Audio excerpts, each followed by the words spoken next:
Hello there guys, and welcome back to the channel. Right, so Alliance Wars Season 36 saga is continuing, and I am just having a time of my life watching Three Stooges try and salvage the season.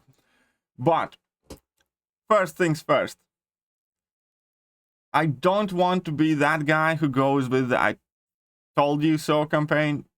Who am I kidding? I want to be that guy because I told you so. Right, pretty much everything that I said in my past video about what is going to unfold happened. Seasons delayed further, the Alliance War ratings were affected, people were outraged, they did not manage to completely resolve the issue, and the season has been pushed further because, well, as somebody who has played this game for long enough of a time, you can see these things coming a mile away, even if the Kabam employees themselves can't. So let's just cover everything as it kind of rolled out. The first things first, as soon as the first war finished, people took to forums to complain about their war rating on the Alliance being adjusted, and citing the idea that the currently active war will not count towards the season, which effectively to all the players naturally means it, it's an off-season war. In off-season wars and the wars that do not count for the season, war rating does not change. There is very good reason why Kabam implemented that system. That is to avoid tanking and shelling in off-seasons, to get easier matches during the seasons, as it should happen.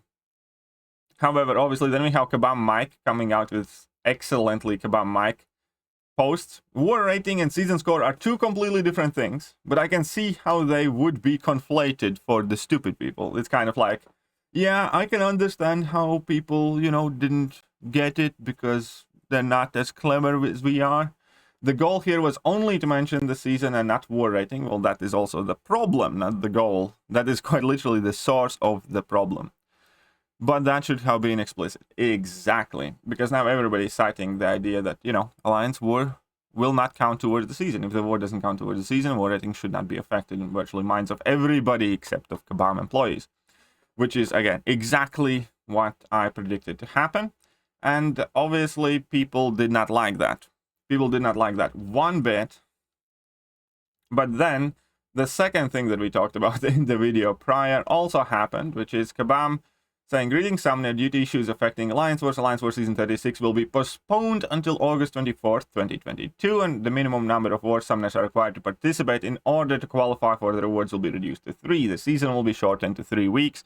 The currently active war will not count effect." Okay, so the currently active war will not count affect the season scores. Come on, English is my third language, and even that doesn't make any sense. Who is writing this? Will not count effect. What is count effect? Whatever. The current active war will not count affect the season scores. War rating will still be affected by these wars. For more information, see this post. Let's see what they're saying. "We have found the source of the issues and resulted in a problematic launch of AW Season 36.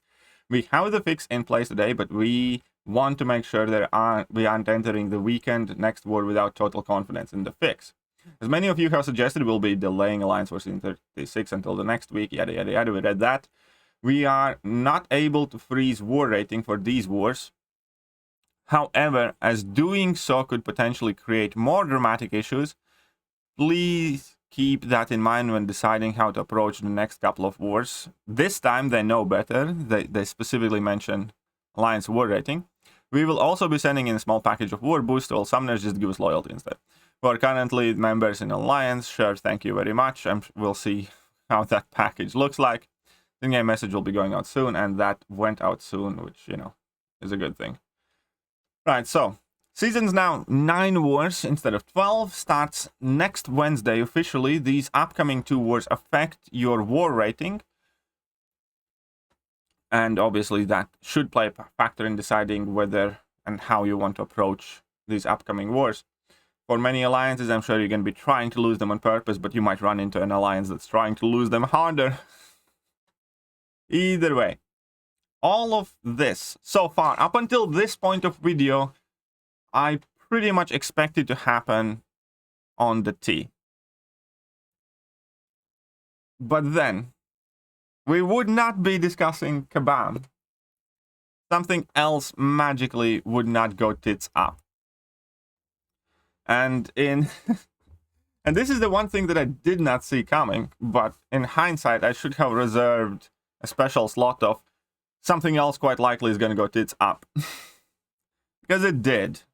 And it is extremely humorous at this point. I mean, this entire situation, saga, already has been like an absolute disaster. And one thing's going wrong after another. And there is no reason for that to stop. Because if we take a look at the current war, the defensive tactic somehow has been reverted to Mystic Dispersion number 3. Whenever a buff expires or is removed, blah, blah, blah, it should have been conduit. So now, the obvious thing that has happened here, in my opinion, is that in order to fix these current Alliance War issues, they had to revert to an older build and then add these bans on top and whatever not. But that also reverted the defensive tactic, and quite possibly, I'm not 100% sure on this, but quite possibly also some of the nodes. We can check it out. Oh no, nodes still seem to be the new ones, the updated ones, but the defensive tactic got reverted to the one that was in the season prior. So the next war is not going to be conduit. It's going to be Mystic Dispersion for whatever reason. And it's kind of like a perfect illustration on, you know, the cleanliness, the carefulness, I don't know, the attention that Kabam is giving to these things. Because, you know, when everything breaks and you're working in a panic mode, it's very hard to see all the potential issues. And this is clearly one of them.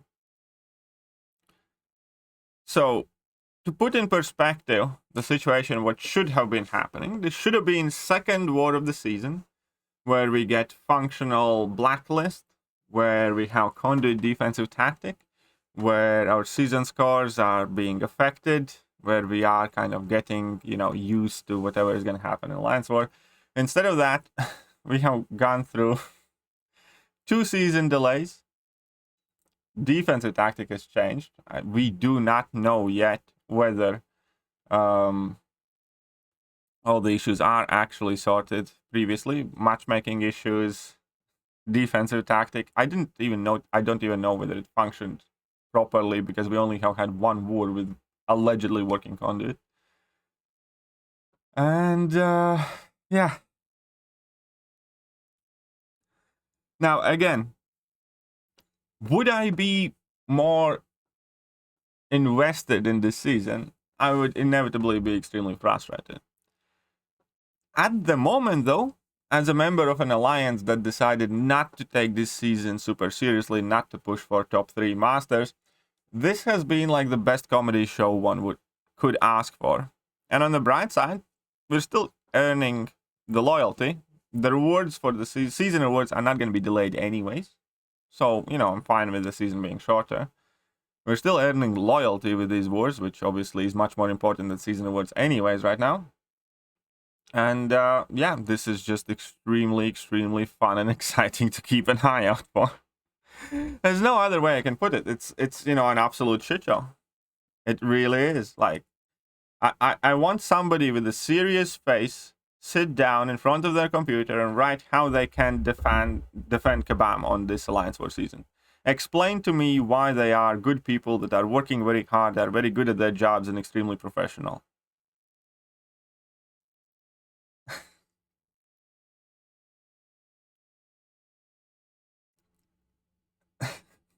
I'm sorry, but I just can't help to laugh. This entire situation is about as big of a comedy material as you can come up with in regards of Kabam, and, you know, you'd be angry if it wasn't so funny. You kind of feel sorry for people who have to try and fix this complete mess, but at the same time, I do sincerely believe that Kabam is a big enough company who could have hired way more people than they have in order to keep this game stable, address the bugs, and, you know, make the game better. Instead, Kabam clearly has used the money MCOC makes to launch a failed Realm of Legends project that was all, you know, for nothing because the game died within like a year or something. Instead, they're making more games and, paying out whatever else not. And, it's extremely frustrating to see such a good game with such a huge potential to be treated so carelessly by Kabam. Every single thing that we're talking about is legitimately a technical issue. It's not a bad decision that somebody made. It's somebody doing their job badly. And therefore, they either should not be working there, or they need more help, or they're overworked and understaffed, or, either way. All of this happening right now could be avoided if Kabam would be staffed properly, and if they would have, appropriate personnel working for them. So yeah, it is frustrating, but at the very least, it's also funny. It's kind of like watching, I don't know, a random guy pulled off the street, brought back in the kitchen and the job of a head chef of a, I don't know, Michelin star restaurant, and watching that person try and piece together an evening menu or something. Anyhow, let me know what you guys think. That's about it. Yeah. I'm gonna catch you guys soon with the next video. Laters.